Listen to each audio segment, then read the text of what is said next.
Manusia padahal tadi kita sampaikan punya nafsu, punya akal. Tapi kalau Allah menghendaki manusia itu tidak berbuat dosa sama sekali, maka mampu mengalahkan nafsunya. Tidak berbuat dosa loh.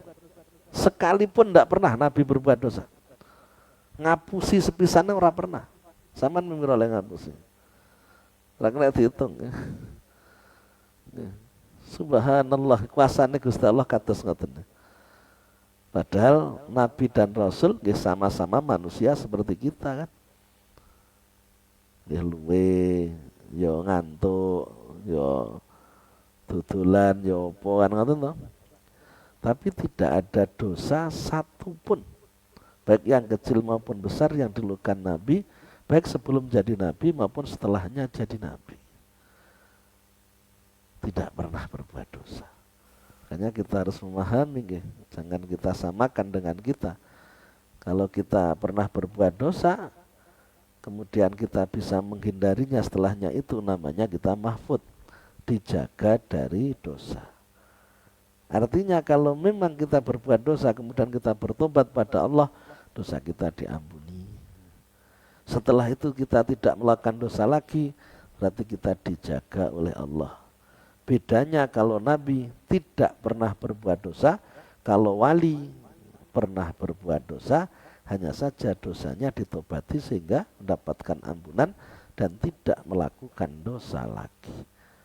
Untuk wali istilahnya mahfud, untuk Nabi istilahnya maksum. Apa bedanya maksum dengan mahfud? Kalau maksum sama sekali tidak melakukan dosa. Kalau mahfud, dosa pernah dilakukan, hanya saja mendapatkan ampunan dengan adanya tobat yang dilakukan. Bagaimana yang dimaksud iman pada kitab Allah? Iku i'tiqadu annaha, niyakini sak temene kutub iku kalamullahi, kalame Allah al-azaliyu kang bangsa azali. Kitab-kitab Allah itu adalah ucapan Allah al-azali, yang dulu datangnya sebelum adanya alam semesta. Jadi sudah ada Al-Quran misalkan, ini sudah ada sebelum peristiwa-peristiwa terjadi yang dikomentari oleh Al-Quran. Maka seringkali kita pakai istilah lebih duluan akibatnya daripada sebabnya. Bukan sebab kemudian menimbulkan akibat, tapi akibat kemudian dibarengi dengan sebab. Karena sebelum ada peristiwa-peristiwa di dalam kehidupan, kemudian turun ayat, ayat itu sudah ada sebelum peristiwanya ada. Berarti peristiwa itu disesuaikan dengan ayat Al-Quran yang sudah dibuat oleh Allah, yang sudah dirancang oleh Allah sesuai dengan peristiwa yang ada. Hidup ini ngoten. Zaman jodone sapa wis enek ketentuane, rezekine akeh didik enek ketentuane. Lek mang rezekine akeh nggih dilalai obah sak obah metu asile nggih, nyambut gawene gampang. Kalau rezekine sithik nyambut gawene ra tau leren, belas ra duwe duit, tambah akeh utange. Kan enek kan. Wonge teko renek. Wis ngoten niku wis kabeh garek nglakoni. Al-Qaimu bidzati, al-Qaimu kang jumeneng bidzati lan dzati Allah al-munazzahu kang den bersihake al-hurufi saking pura-pura huruf wa sauti lan swara. Nah, kalamullah itu, kitab-kitab Allah itu kalau kita melihat pada kalamnya Allah itu tidak ada huruf dan ada suara. Huruf dan suara itu makhluk soalnya. Al-Qur'an ditulis dengan bahasa Arab atau turun dengan bahasa Arab. Ini untuk menyesuaikan agar bisa memahami makhluknya. Hamba Allah ini agar bisa paham. Sebenarnya kalamullah tidak berhuruf, tidak bersuara. Wa anna kullama tadammanathu haqqun wa anna mastune wa anna kullama stune saben-saben barang. Tadammanathu kang mengku, kang amat apa kalamullah atau kitab ingma iku hakun hak. Semua yang ada dalam kitab-kitab Allah itu hak, benar semuanya. Misalkan kitab yang orisinil, ya, kitab yang asli, yang diturunkan Allah kepada para nabinya, itu hak. Kitab Taurat, Injil, Zabur, ya, yang tidak mengalami perubahan, ya. Al-Quran, ya, di mana Al-Quran dijaga oleh Allah Subhanahu wa Ta'ala. Nahnu nazzalna dzikra wa inna lahu lahafidz. Kami yang turunkan Al-Quran dan kamilah yang menjaga Al-Quran, sehingga tidak terjadi perubahan-perubahan. Apa yang ada dalam Al-Quran hak semuanya. Makanya kita harus seringkali membaca Al-Quran dan memahami artinya biar tumbuh keyakinan. Kalau Allah sudah menyampaikan wa may yattaqilla jallahu mahraja yarzuqhu min haitsu la yahtasib, memang yang terjadi seperti itu. Wong Allah yang sudah berfirman kan, barang siapa yang bertakwa kepada Allah akan dimudahkan urusannya dan berikan rezeki yang datangnya tidak disangka-sangka. Kalau bertakwa jangan ragu, memang Allah akan memberikan kemudahan dalam segala urusan dan rezeki yang datangnya tidak disangka-sangka. Kok ternyata kita tidak mendapatkan yang dijanjikan Allah, jangan salahkan Allah, tapi salahkan kita yang sebenarnya memang belum bertakwa kepada Allah. Wis cukup gondeli Quran niku urip enak. Sing gondeli Quran niku nglakoni apa sing dawuhne Gusti Allah teng Al-Qur'an ngoten. Jangan sekedar dianggap janji-janji semata, bukan, janji yang memang benar-benar ditepati. Innallaha la yukhliful mi'ad. Allah itu tidak akan mengingkari janjinya. Wa anallahu ta'ala anzalu ala ba'di rusulihi. Wa anallahu stune Gusti Allah iku angzalaha nurunake sapa Allah ing kutub ala ba'di rusulihi ngatas setengah pira-pira utusane Allah. Bi al-fatin lan pira-pira lafat hadisatin kang anyar. Bi al-wahin dalam pira-pira papan. Wala sinlasanil malaki utawa ingatase lisane malaikat. Jadi sungguhnya Allah menurunkan kitab-kitabnya kepada sebagian utusannya dengan lafaz yang baru. Jadi kalamullah yang disampaikan itu kalam yang sesuai dengan kemampuan manusia. Cara kalamullah piyambak yang sebenarnya tidak seperti yang tertulis dalam kitab-kitab tersebut. Kitab Taurat misalkan diturunkan dalam bentuk papan misalkan. Sudah tertulis dalam papan. Diberikan kepada Nabi Musa alaihissalam. Tidak seperti Al-Quran diturunkan melalui wahyu yang datangnya dari malaikat Jibril, perantara malaikat Jibril yang menurunkan wahyu. Taurat beda. Nanti Nabi Musa melakukan munajat selama 40 hari, pulang mendapatkan kitab Taurat. Sudah dalam bentuk lembaran-lembaran papan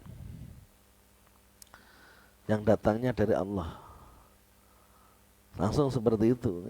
Kalimat-kalimat yang ada di situ, kalimat yang disesuaikan dengan kemampuan manusia, bukan kalimat aslinya Allah. Jadi kalau Allah itu kalamnya tidak sama dengan kalamnya manusia. Namun yang disampaikan dalam kitab-kitab itu kalam atau ucapan yang bisa difahami oleh manusia. Wabir rusul, apa yang dimaksud dengan iman kelawan pura-pura utusan? Iku i'tiqadu annallaha, yakin sak temene Gusti Allah ku arsalahum ngutus sapa Allah ing rusul ilal khalqi maring makhluk. Meyakini sungguhnya Allah mengutus utusan untuk makhluk, untuk orang-orang yang diutus, orang-orang yang didakwai. Wa nazahum lan bersihake sapa Allah ing rusul ngan kulli wasmatin wa naqsin. Lan bersihake sapa Allah ing rusul dan bersihake min kulli wahimatin, saking saben-saben cacat. Wa naqsin lan kurang. Nanti tidak ada hal yang buruk yang dialami oleh Rasul. Fahum maqatawi rusul iku maksumun. Nah ini den reksa-reksa kabeh. Reksa niku dijaga. Minas sahairi saking pura-pura dosa cilik wal kabailan pura-pura dosa gede. Tidak ada perbuatan dosa yang dilakukan oleh utusan-utusan Allah, oleh para nabi, baik kecil maupun besar. Qabla nubuwatin dalam saat durunge dadi nabi, wa ba'dan lan ing dalam sausi nubuwah, baik sebelum diangkat jadi nabi maupun setelahnya. Seperti itu Allah mengendaki manusia, padahal tadi kita sampaikan punya nafsu, punya akal. Tapi kalau Allah mengendaki manusia itu tidak berbuat dosa sama sekali, maka mampu mengalahkan nafsunya. Tidak berbuat dosa loh. Sekalipun tidak pernah Nabi berbuat dosa. Ngapusi sepisannya ora pernah. Saman mimir oleh ngapusi. Ora dihitung. Subhanallah, kuasane Gusti Allah kados ngoten. Padahal Nabi dan Rasul sama-sama manusia seperti kita kan. Ya luwe, yo ngantuk, yo tutulan, yo apa kan ngoten to. Tapi tidak ada dosa satupun, baik yang kecil maupun besar yang dilakukan Nabi, baik sebelum jadi Nabi maupun setelahnya jadi Nabi. Tidak pernah berbuat dosa. Sekalipun Nabi Adam yang tidak melakukan dosa. Wah, Nabi Adam melakoni salah akhirnya diturunkan dari langit. Ya tidak seperti itu. Diturunkan dari surga, tidak seperti itu. Itu semua memang dikehendaki oleh Allah, karena Nabi Adam akan dijadikan khalifah di muka bumi, sehingga ada sesuatu yang terjadi yang merupakan kehendak Allah, dan Nabi Adam tidaklah melakukan kesalahan karena maksud. Ikhwatu Yusuf, saudara-saudara Yusuf yang masukkan Nabi Yusuf ke dalam sumur, itu juga tidak melakukan suatu hal yang dosa, ya. Karena perintah Allah terjadi semacam itu. Karena semua saudara Nabi Yusuf itu jadi nabi semuanya. Semuanya jadi nabi. Namanya nabi maksum kan. Baik sebelum jadi nabi maupun setelah jadi nabi sudah dijaga oleh Allah dari segala perbuatan dosa. Bukan hanya yang dosa besar, dosa kecil pun dijaga. Makanya kita harus memahami, jangan kita samakan dengan kita. Kalau kita pernah berbuat dosa, kemudian kita bisa menghindarinya, setelahnya itu namanya kita mahfud, dijaga dari dosa. Artinya kalau memang kita berbuat dosa, kemudian kita bertobat pada Allah, dosa kita diampuni. Setelah itu kita tidak melakukan dosa lagi, berarti kita dijaga oleh Allah. Bedanya kalau Nabi tidak pernah berbuat dosa, kalau wali pernah berbuat dosa, hanya saja dosanya ditobati sehingga mendapatkan ampunan dan tidak melakukan dosa lagi. Untuk wali istilahnya mahfud, untuk Nabi istilahnya maksum. Apa bedanya maksum dengan mahfud? Kalau maksum sama sekali tidak melakukan dosa. Kalau mahfud, dosa pernah dilakukan, hanya saja mendapatkan ampunan dengan adanya tobat yang dilakukan.